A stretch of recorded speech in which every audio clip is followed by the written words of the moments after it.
நீதிமொழிகள் 5ஆம் அதிகாரம் 18ஆம் வசனம். உன் ஊற்றுக்கண் ஆசீர்வதிக்கப்படுவதாக, உன் இளவயதின் மனைவியோடே மகிழ்ந்திரு. ஆண்டவர் திருமண வாழ்வின் வரம்பை மிக அழகாய் ஆயிரக்கணக்கான வருடங்களுக்கு முன்பே இந்த ஒழுக்கத்தை கற்றுக் கொடுக்கிறார். 5ஆம் அதிகாரம் முழுவதும் நீங்கள் பாருங்கள். உன் இளவயதின் மனைவியோடே நீ மகிழ்ந்திரு, அவள்தான் உனக்கு எல்லாம். அதற்கு அடுத்த வசனம் கூட மிக அழகாய் நீ மகிழ்ச்சியாய் எப்படி இருக்க வேண்டும் என்று அவர் சொல்லியிருக்கிறார். இதை விட்டு 20வது வசனத்தை வாசிக்கிறேன். மகனே, நீ பரஸ்திரியின் மேல் மயங்கி திரிந்து அந்நிய ஸ்திரீயின் மார்பை தழுவ வேண்டியதென்ன? ஆண்டவர் மிகவும் அருவருக்கிற ஒரு காரியம்.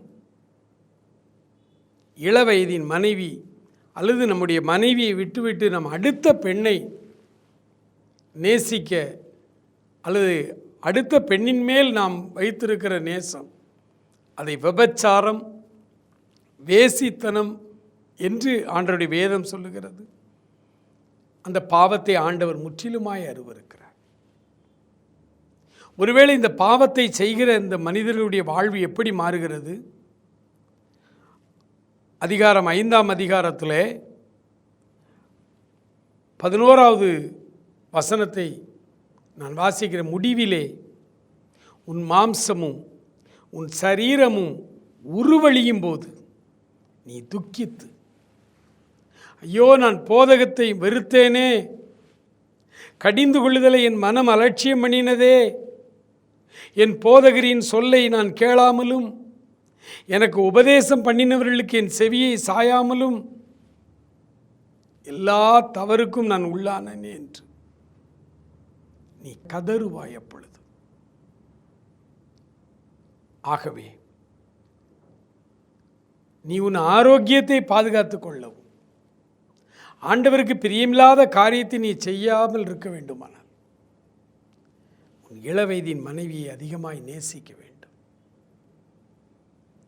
திருமறை காட்டுகிற நேசம், காதல் எப்படிப்பட்டது? Love after marriage. இந்த உலகம் நம்ம கற்றுக் கொடுக்கிற காதல் என்ன தெரியுமா?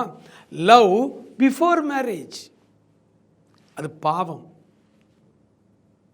இங்கே ஆண்டவருடைய வேதம் சொல்லுகிறது, ஈசாக்கு அவளை தனக்கு மனைவி ஆக்கி கொண்டு அவளை நேசித்தான், காலமெல்லாம் நேசித்தான். பிரியமானவர்களே, கணவன் மனைவிக்குள் இடையிலே இருக்கிற சந்தோஷமான வாழ்க்கை, அதை மகிழ்ச்சியாய் ஆக்கிக் கொள்ளுங்கள். சில பிரச்சனைகள் இருக்கும், ஆனால் உடனே ஒருவருக்கொருவர் விட்டு கொடுத்து, ஒருவருக்கொருவர் கீழ்ப்படிந்து, ஒருவருக்கொருவர் அன்பு செலுத்தி, ஒருவரை ஒருவர் கனத்துக்குரியவர்களாய் நினைத்து நீங்கள் ஆண்டவருடைய பிள்ளைகளாய் மகிழ்ச்சியாய் வாழ கர்த்தர் விரும்புகிறார். மகா இரக்கமுள்ள எங்கள் ஆண்டவரே, இந்த காலை வேளைக்காய் ஸ்தோத்திர ஆண்டவரே. காலை வேளையிலே குடும்ப வாழ்விலே ஆண்டவரே, எங்கள் காணப்படுகிற எல்லா பிரச்சனைகளையும் நீர் மாற்றும்படி, நாங்கள் மகிழ்ச்சியோடு படுக்கையிலிருந்து எழும்ப, ஒவ்வொரு நாளும் தோத்திரத்தோடு உம்முடைய சமூகத்திலே ஜெபித்து எங்கள் கடமைகளை செய்யும்படி ஆண்டவரே, எங்களுடைய குடும்ப வாழ்வானது மிகவும் மகிழ்ச்சிகரமான வாழ்வாய் முற்றிலும் மாறட்டும்பா, முற்றிலும் மாறட்டும். ஆசீர்வதியும், காத்துக்கொள்ளும், வழி நடத்தும்.